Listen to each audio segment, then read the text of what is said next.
Dans les jours suivants, Heinrich a continué à dessiner cette même créature, toujours au même endroit dans la maison. J'ai essayé de lui parler pour comprendre pourquoi, mais il était trop jeune pour expliquer. Je me sentais impuissante, incapable de protéger mon fils de tout ce qui le hantait. J'ai décidé d'enquêter sur l'histoire de la maison. En discutant avec des voisins, j'ai découvert que le domaine avait un passé sombre.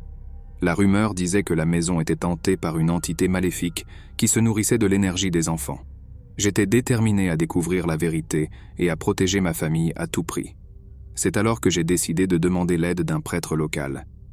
Je n'étais pas une personne religieuse, mais j'étais prêt à tout essayer pour débarrasser ma maison de cette présence maléfique. Le prêtre a accepté de visiter notre maison et d'accomplir quelques prières pour la purifier du mal qui la tourmentait. Je savais que la bataille contre le mal ne serait pas facile, mais j'étais prêt à tout pour assurer la sécurité de ma famille. Ce qui se passerait ensuite changerait à jamais nos vies et nous amènerait à remettre en question la nature de la réalité et de la foi. Le jour de la visite du prêtre est arrivé, et j'étais tendu, mais j'espérais que ses paroles et ses prières pourraient enfin libérer notre maison de cette présence maléfique. Il entra calmement, dégageant une aura de sérénité et de foi. Je lui ai expliqué la situation et lui ai montré les dessins troublants d'Heinrich. Je m'appelle Philippe, et je n'aurais jamais imaginé que ma vie prendrait une tournure aussi sombre que ceux que je vais raconter. Tout a commencé lorsque ma femme et moi avons décidé d'acheter une maison pour commencer une nouvelle vie avec notre fils de 3 ans, Heinrich. C'était comme un rêve devenu réalité, une nouvelle maison, un nouveau départ. Mais nous découvririons bientôt que ce rêve se transformerait en un terrible cauchemar. Heinrich était un enfant adorable, plein d'énergie et de créativité. Il adorait dessiner et tous les soirs, avant de se coucher, il s'asseyait à la table de la cuisine et griffonnait ses dessins pendant que nous préparions le dîner. Je me suis toujours émerveillé de son imagination, jusqu'à ce qu'une nuit tout change. Pendant que nous dînions, Heinrich était étrangement silencieux, ce qui était inhabituel pour lui. Après le dîner, il courut dans sa chambre, mais laissa un dessin sur la table. Curieux, je m'approchai pour voir ce qu'il avait dessiné. Ce que j'ai vu m'a glacé jusqu'aux os. Sur le papier, Heinrich avait dépeint une créature sinistre, avec des yeux vides et une expression diabolique, qui se tenait à côté de la table où nous dînions. J'ai senti un frisson couler le long de ma colonne vertébrale en regardant cette image troublante. Je ne pouvais pas comprendre ce qui avait pu pousser mon fils à dessiner quelque chose d'aussi effrayant. Les jours suivants ont été calmes, sans aucun signe du mal qui avait autrefois hanté notre maison. Heinrich est redevenu l'enfant joyeux et joueur qu'il a toujours été, et je me suis retrouvé à respirer plus facilement en sachant que nous étions en sécurité, du moins pour l'instant. Mais ce qui s'est passé cette nuit-là n'a jamais complètement quitté mon esprit. Je n'arrêtais pas de revivre les moments de terreur que nous avons vécus, me demandant si nous avions vraiment banni le mal, ou si nous l'avions simplement temporairement chassé. Nous avons décidé de garder l'histoire de cette nuit secrète, ne voulant pas effrayer Heinrich, ni inquiéter nos amis et notre famille. Nous avons choisi d'aller de l'avant, en essayant de laisser derrière nous le cauchemar que nous avions vécu. Cependant, même au fil des mois, quelque chose en moi restait agité. Je me demandais si la créature dessinée par Heinrich avait vraiment disparu, ou si elle attendait juste dans l'ombre, attendant une opportunité de revenir. Parfois, pendant la nuit, je me réveillais en sursaut, convaincu d'avoir vu une silhouette sombre dans un coin de la pièce, nous regardant silencieusement pendant que nous dormions. J'ai essayé de me convaincre que c'était juste mon imagination qui se déchaînait, mais une partie de moi savait que quelque chose n'allait pas. Pourtant, la vie a continué. Heinrich a grandi, notre famille s'est agrandie, et nous nous retrouvons entourés d'amour et de bonheur.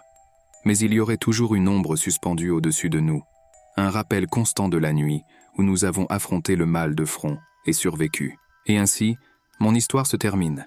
Je ne peux pas dire avec certitude ce que l'avenir nous réserve, mais je sais que nous serons toujours unis, prêts à relever tous les défis qui se présenteront à nous. Parce qu'au bout du compte, c'est l'amour et le courage qui nous gardent forts, même dans les moments les plus sombres de la vie. Le prêtre examina les dessins avec une expression sérieuse, avant de fermer les yeux et de commencer à réciter les prières. Je me sentais un peu stupide, je l'avoue, de penser que les mots pouvaient réellement combattre quelque chose d'aussi terrible.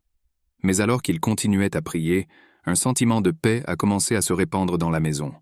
Au début, il ne s'est rien passé. Mais ensuite, un vent glacial a commencé à souffler dans les pièces, faisant danser les rideaux et grincer les meubles. J'ai senti mon cœur s'emballer en regardant le prêtre continuer ses prières, sa voix ferme et confiante traversant les airs.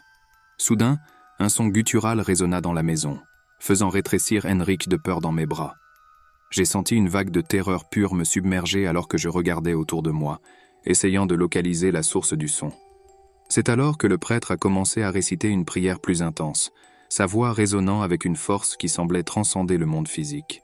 Le vent s'est levé, les meubles ont commencé à trembler et je pouvais sentir une présence inquiétante s'approcher.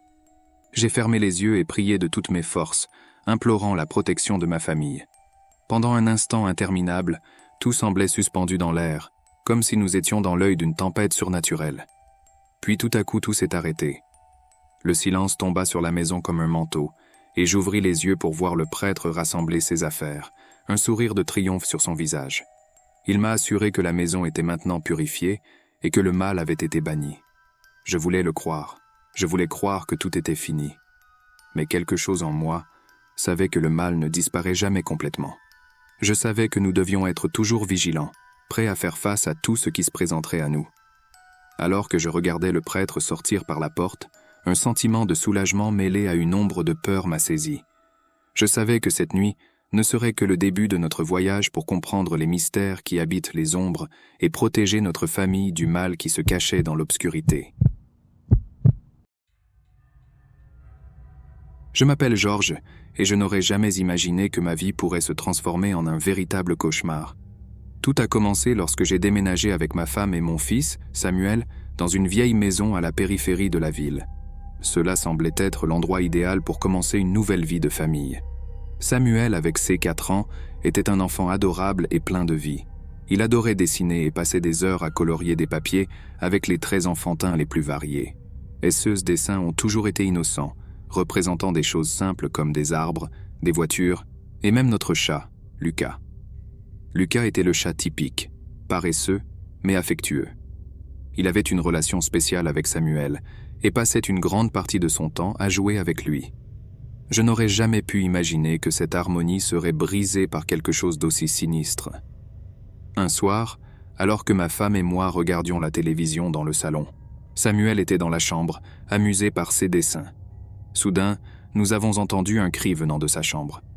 Nous avons couru là, bas, et avons trouvé Samuel en train de pleurer, tenant un papier avec un dessin inquiétant. Sur le papier, il y avait le visage de Lucas, mais il était tout rouge et avec des cornes pointues qui sortèrent de sa tête. J'ai eu la chair de poule quand j'ai vu cette image et j'ai essayé de calmer Samuel en disant que c'était juste son imagination. Mais quelque chose en moi ressentait un frisson inexplicable. Cette nuit fut agitée. Le comportement de Lucas a commencé à changer. Il semblait plus agressif, surtout envers Samuel. J'ai essayé de l'ignorer, pensant que ce n'était qu'une phase passagère. Mais le pire était à venir.